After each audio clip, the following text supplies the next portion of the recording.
Hi, it's Tree here and welcome to my Frugal Living Weekly podcast. How time flies, I'm now on my 5th podcast. I can't believe it. So in this podcast today, I want to talk to you about frugal ways to save money on your water bill.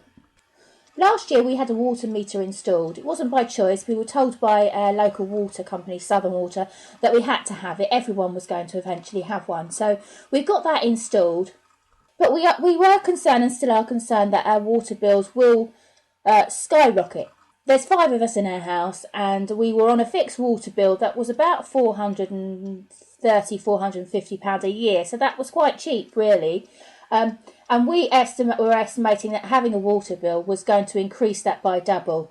Just before Christmas we had our first water bill, and we discovered that through some measures that we were doing, we'd managed to keep it roughly around the same amount, maybe just a few pounds more, maybe about 30. I think it was about £30 more thereabouts. But we have managed to keep it roughly around the same. Around the same mark as the fixed bill. So some of the things that we've been doing to save money and keep our water bill down is by using our grey water. Now, for those of you who don't know what the grey water is, it is basically the wastewater from your bathroom sinks, taps, baths, showers, washing machines. It could be if you've got a condenser tumble dryer, the water from there. Anything like that. But what it isn't, just I have to stress, it isn't wastewater that has come into contact with solid matter. I think you get what I'm getting at. Waste products, basically. So nothing from your toilet. So with the grey water, you can actually buy special equipment and the whole setup, the whole rig from the internet. It is very costly to do that and have it installed. We haven't done that because it's not in my frugal book and we don't have the finances to do that. But we do have our own little rudimental setup.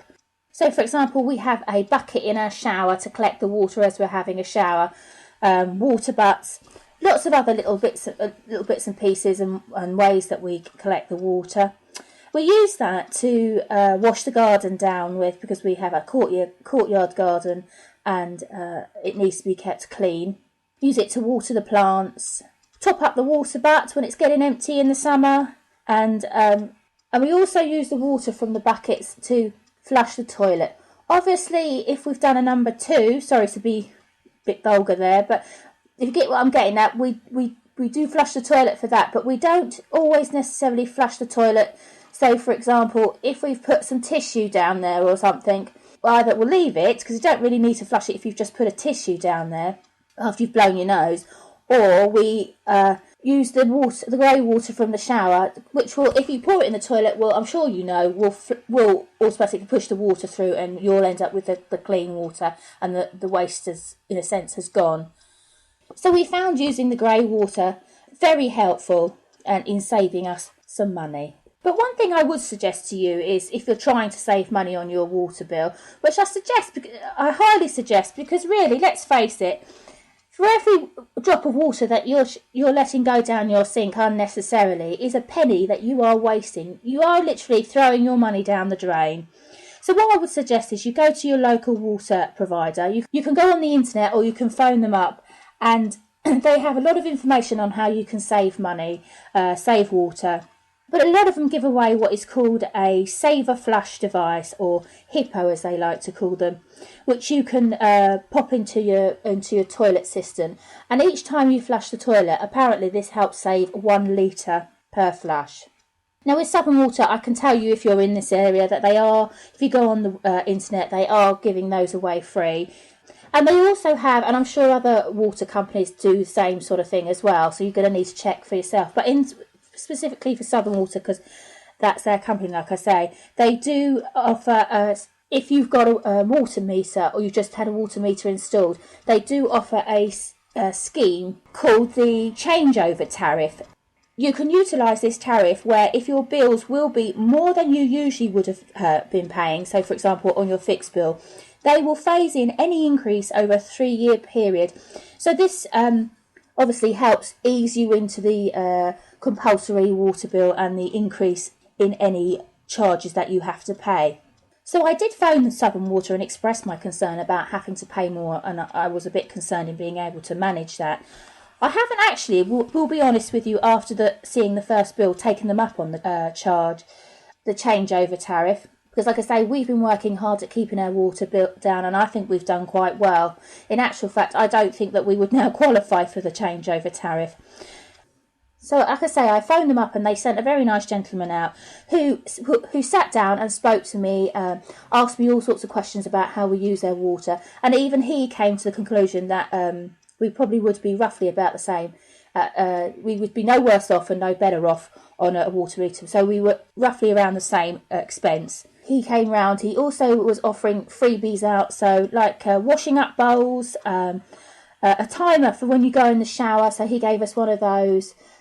Lots of coupons and all sorts of other bits and pieces. So he gave us a coupon for B&Q DIY store for 20% off water butts, watering can, and bark chippings for the garden. I'll explain a bit more about that in a minute. So, and I'll put a link up to anyone who's in the Southern Water area. I'll put the link up in the description bar so that you can go over and access those coupons as well and use those. So it's well worth phoning them up and asking for someone to come round and speak to you and offer you advice as well.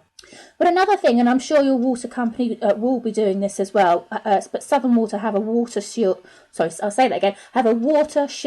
tariff.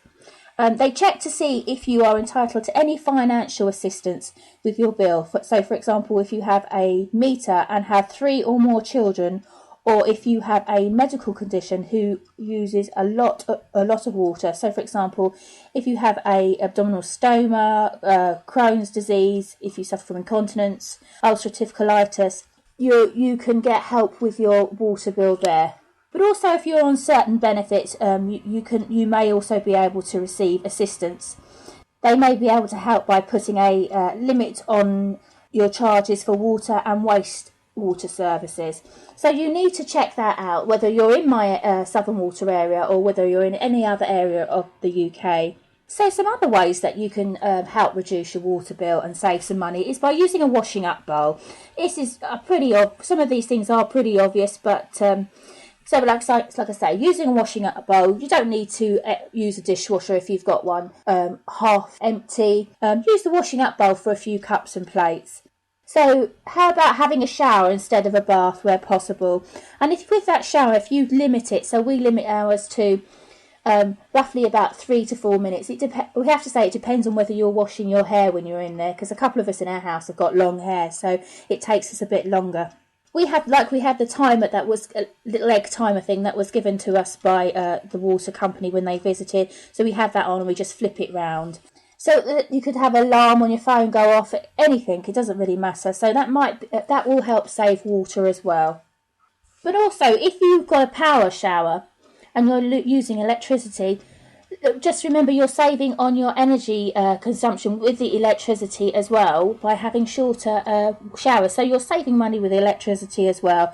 And if I'm right in saying if you're heating the water up just with a normal shower, you're also saving on electricity and gas as well, because you haven't got to keep heating it up as well. But of course, if you don't have a shower, not everyone has a shower, and you have to have a bath, why don't you use the water? Reuse the water for watering your garden, tidying up, washing your windows outside, cleaning the car. There's all sorts of ways you can reuse that water. So use it to flush the toilet, anything. Other smaller tips are, so for when you're using your sink in your bathroom to have a wash or a shave, don't forget to put the plug in, instead of having the tap running. Also, the same principle is with cleaning your teeth. Don't have the tap running. Turn it off when you're brushing your teeth. Don't just let it run needlessly, because remember, that's your money running down the drain. Or just use a cup. Use a couple of cups to clean and rinse your teeth. That'll save money too. Boiling only enough water in the kettle for what you're going to drink for that cup of tea. And when you're using your dishwasher and your washing machine, remember to have full loads. It's going to save you money in the long run. So out in the garden, how about using water butts in the garden for watering your plants instead of the hose pipe, or using water from the sink in the watering can? How about when you're doing your garden, if you can, try planting plants that don't mind the drier soil, so will thrive having less water. So, for example, just did a little bit of research on this because it was quite interesting, and I wanted to see if I could incorporate some of these in my own garden, and discovered that I've got quite a lot of them already. But buddleia, dahlias, lavender, nemesia, sunflowers, and verbenias are just a few examples of those that don't mind having less water, will thrive on less water. But also herbs that are just a few herbs that thrive in sort of like the Mediterranean herbs, and they will thrive in this sort of condition, would be rosemary, sage, thyme. There's lots more, there's hundreds. In fact, I've got a website for you from the RHS, I think it is, and I'll pop that link in the description bar below so that you can go and look for yourself and perhaps design your garden around that so you don't have to water your plants so often. With your garden, you can also help retain moisture in your soil by mulching around the plant. So, for example, using straw, compost, the bark chippings I explained earlier, they can go around. These are all good examples of what you could use, but there's lots more things that you could use to help retain the moisture in your garden. You just need to obviously Google, and you'll come up with a lot of information on how to do that.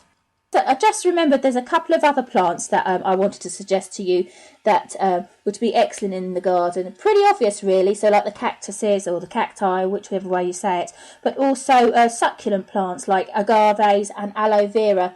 And like with the aloe vera, if you get the correct ones, you can also use them as well, personal uses, so for your skin if it's sore and if you have sunburn. But like I say, you need to get the correct ones for that. They're all very pretty though, and don't require so much watering.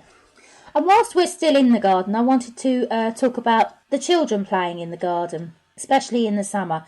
Now, kids love to play with water. My children love to play with water. In fact, they're grown up. The older three are now grown up, and they still love to play with the water and mess about with their younger brother. I don't know, something about the water, isn't it, that they just get great fun out of soaking each other and being silly. But we needn't spoil their fun by saying no paddling pools because they use up a lot of water. Obviously, I'm not here to tell you what to do. If you want to do a paddling pool, up to you, your decision. But we don't have a paddling pool, partly because my 9-year-old's getting a bit too old for that. But if you do have younger children and you do want some water, how about what my mum used to do for me? She only had a bowl of water. Yes, she gave me the sink bowl and cleaned it out and gave me a bowl of water, and that I had to contend with and be happy with, which I have to say I was, because it was just a way of cooling me down, messing about with the water, because usually you'd be forbidden to mess about in the kitchen, in the bathroom with the water. But out in the garden it was fine on a summer's day. Water pistols are excellent. The kids, like I say, the bigger kids love getting soaking wet out in the garden and messing about with their brothers. So yeah, a little cheap water pistol from the cheap shop, and and a bowl of water so they can keep filling up out in the garden, and some excellent fun can be had. So like I say, I think it's the action of getting wet and being silly is more of the attraction rather than the quantity of water. So I've given you a few ideas on how to save water there and how we save water. I'd love to hear your suggestions on what you do to save water and save your money, basically. If you've got any other frugal ideas. So you can leave your comments below here, or pop over to my Facebook page. There's Twitter, Google Plus and Instagram. You can join me over on those. There's also the website, which is www.frugal1living.weebly.com. That was a mouthful. That'll also be in the description bar. If you like this podcast, don't forget to give it a thumbs up and click the like button. And you can also subscribe to me if you want to hear more from Frugal Living and the Frugal Living Weekly podcast. But until next time, don't forget to stay frugal. Take care.